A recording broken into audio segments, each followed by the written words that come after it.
o espaço industrial brasileiro, que a gente conhece hoje, ele passou por diversas modificações ao longo do tempo e ele é dividido em três fases. A primeira fase a gente tem aí de 1808 a 1929, que é o período do Brasil colônia para o Brasil república, e em que a gente teve um surto pequeno e praticamente insuficiente. Durante esse período, até 1929, foi o período que durou, né, a atividade cafeeira. Então, do final do café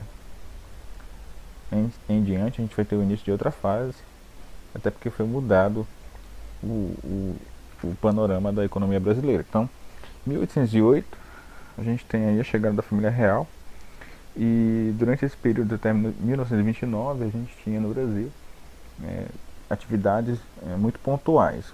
Por exemplo, a cana-de-açúcar lá no Nordeste, nós tínhamos o café lá no Sudeste, a borracha com as drogas do sertão na região Norte. Então isso é o que a gente conhece como arquipélago econômico, ou seja, não era todo o território que favorecia a atividade econômica, eram algumas áreas. Também faltou incluir aqui a mineração durante esse período. Então, por isso que a gente fala que é arquipélago econômico. Então, o Brasil ainda engatinhava, né?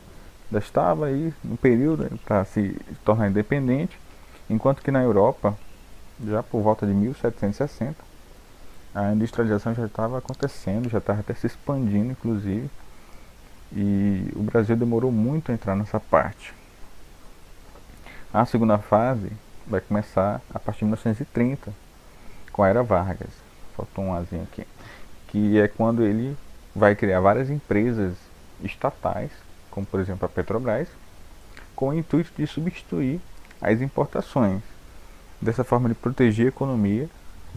Isso a gente verificou nos Estados Unidos, que é o chamado protecionismo, que é quando o país deixa de depender economicamente de outros países na questão de importações e passa a produzir internamente tudo aquilo que ele consome. Tá bom? Então é o período da Era Vargas. E esse período da segunda fase vai até o período de JK, Juscelino Kubitschek, que dá o início à terceira fase, que é quando ele implementa o neoliberalismo no Brasil, né, com a ampliação de várias obras de infraestrutura e a atração de empresas estrangeiras, como por exemplo a Volkswagen. Vamos ver aqui o processo, né? Bom, enquanto na Europa a manufatura desenvolvia-se, o Brasil vivia de colônia de Portugal. Então, enquanto lá na Europa a gente já começava a implementar várias técnicas, né, já substituía a manufatura pela maquinofatura, o Brasil ainda estava iniciando a sua vida econômica, digamos assim, com a chegada da família real, né, ainda servia apenas de recurso para os seus colonizadores. E Portugal proibia o desenvolvimento da manufatura no Brasil. Na verdade, ela desestimulava qualquer tipo de desenvolvimento no país e que servia somente para o fornecimento de matéria-prima. Isso durou muito tempo. Isso foi o responsável pelo atraso brasileiro na questão industrial. Talvez se o Brasil tivesse iniciado essa industrialização, talvez no mesmo período que a Europa e Estados Unidos, né, o cenário poderia ser outro hoje. Mas enfim, são questões históricas. Não tem como a gente modificar. Vamos ver aqui o papel da família real na industrialização. Então, Dom João, ele tomou medidas que ajudaram, né, no favorecimento da industrialização.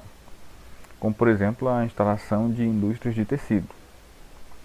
Ele proibiu e passou a importar bens de produção, ou seja, máquinas. Ele ajudou, então, a instalação de máquinas no Brasil, criou algumas leis, como a abertura dos portos, né, isso aí também permitiu um comércio maior com outros países, e aí vamos ter o início, né, de uma industrialização, mas assim, a passos lentos. Foram medidas muito pontuais, mas que serviram de norte, né, para que o país começasse a entrar nessa nova onda, que já poderia ser verificada, né, em outros continentes, como muito benéfica na questão econômica, já que a indústria era a nova moda da época, O campo já não era um setor muito atrativo, né, dada as circunstâncias de que não produzia o suficiente para gerar muita renda, e aí as cidades vieram junto com as indústrias. Inclusive no Brasil, quando as indústrias começaram a se instalar mesmo de fato, é que as cidades começaram a ter um crescimento muito rápido, né, e também ganharam importância. E chegaram ao que a gente conhece hoje, com quase 90% das pessoas brasileiras morando em áreas urbanas. Bom, antes do Brasil se industrializar, o nosso principal produto, né, até então, era o café, mas antes havia a borracha, havia a cana. Esse produto era muito rentável, até porque a gente, né, possui áreas extensas para a produção agrícola, solos férteis, principalmente na região sudeste, o que favoreceu então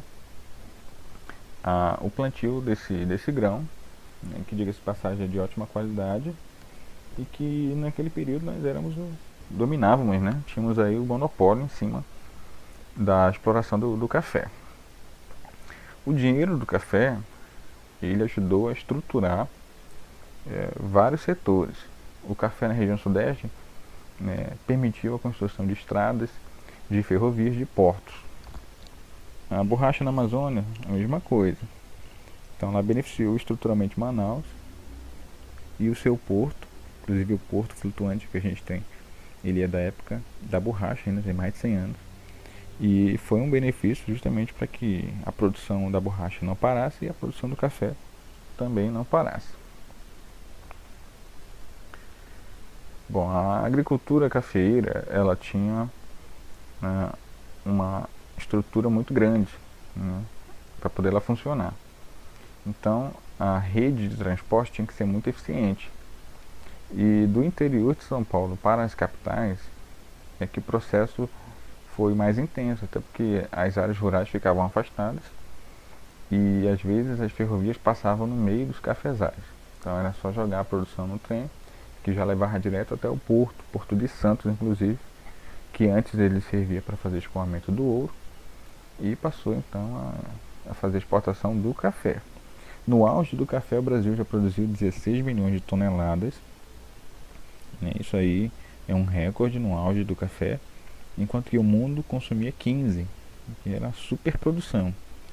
O que foi visto como negativo quando houve, né, a crise da Bolsa de Valores. Durante o período do café, vários projetos do governo foram incentivados, como por exemplo a vinda de imigrantes para trabalhar, né, nas fábricas e também antes nas fazendas. O fim do escravismo ele foi visto como um ponto positivo, até porque os escravos não teriam como consumir o produto. Então, para que você tivesse a instalação de indústrias, primeiro você teria que ter um mercado consumidor. Então, o fim do escravismo, a atração de imigrantes, eles foram fundamentais para que, quando o café chegasse ao fim do seu auge, as indústrias tivessem mão de obra, né, qualificada e também em quantidade. Então aí nós temos o segundo ponto, porque não adianta eu ter uma indústria numa região se eu não tenho pessoas que vão consumir o meu produto, né, e aí a gente vai ter, né, um processo, um retrocesso na verdade. Então o que o país fez? Primeiro criou o mercado consumidor e depois veio as indústrias. As indústrias que a gente tinha antes da época do café eram indústrias de bens de consumo pouco duráveis, roupas, calçados, alimentos, né, que não conseguiam competir, por exemplo, com a produção de carro lá nos Estados Unidos, né, os produtos de lá valiam muito mais.